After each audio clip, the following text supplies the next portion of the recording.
नेपाल। सावन में परेशान रहिले, जय हो जय भोले बाबा। सावन में परेशान रहिले, पिस के भांग धतूरा रे, का कही बम भोला के खेला। रोज पिए मंगा के भांग गोला रे, रोज पिए मंगा के भांग गोला रे, रोज पिए मंगा के भांग गोला रे।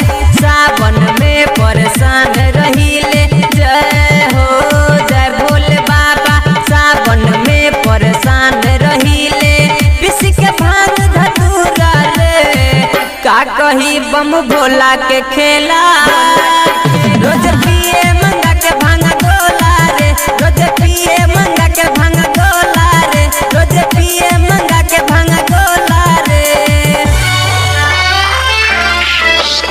बोला बोला भोलेनाथ की जय।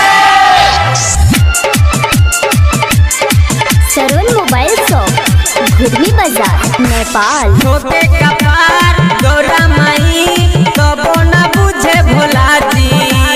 मगन रहे गाजा में ऊ, दर्द न बुझे गौरा के। हाँ हाँ जय हो जय भोले बाबा। छोटे कपार गौरा माई, कबो न बुझे भोला जी।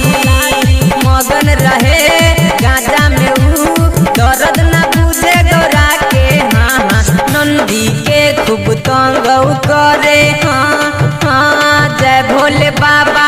नंदी के खूब तंग करे, कहे मंगाऊ भंग गोला रे, का कही बम भोला के खेला।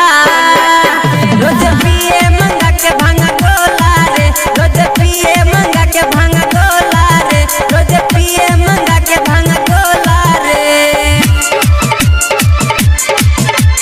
बोला बोला भोलेनाथ की सरवन मोबाइल शॉप घुर्मी बाजार नेपाल। माथे जटा गंगा जी, गला में सर्प के माला।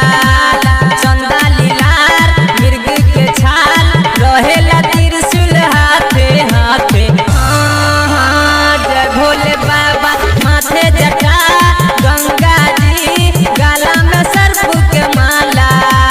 चंदा लीलार मृग के छाल, रहेला त्रिशूल हाथे। हाँ हाँ डमरू बजा के डांस करे। हाँ हाँ जय भोले बाबा।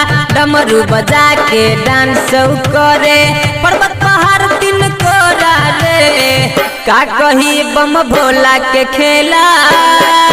रोज पिए मंगा के भांग गोला रे, रोज पिए मंगा के भांग गोला रे, रोज पिए मंगा के भांग गोला रे। बोला बोला भोलेनाथ की संजय सम्राट। बोला बोला भोलेनाथ की हवे गुरु भोला जी, आवेला भक्तन दुआरे। भजन होई दया मांगी, नमन करे 108 बेर। हाँ हाँ जय हो। हवे गुरु भोला जी, आवेला भक्तन दुआरे। भजन होई दया मांगी, नमन करी 108 बेर। हाँ हाँ ज्ञानू यादव गावे भजन तो। हाँ हाँ जय भोले बाबा। ज्ञानू यादव गावे भजन तो, झुमेला भक्तन सारा रे, का कही बम भोला के खेला। रोज पिए मंगा के भांग गोला रे, रोज पिए मंगा के भांग गोला रे, रोज पिए मंगा के भांग गोला रे।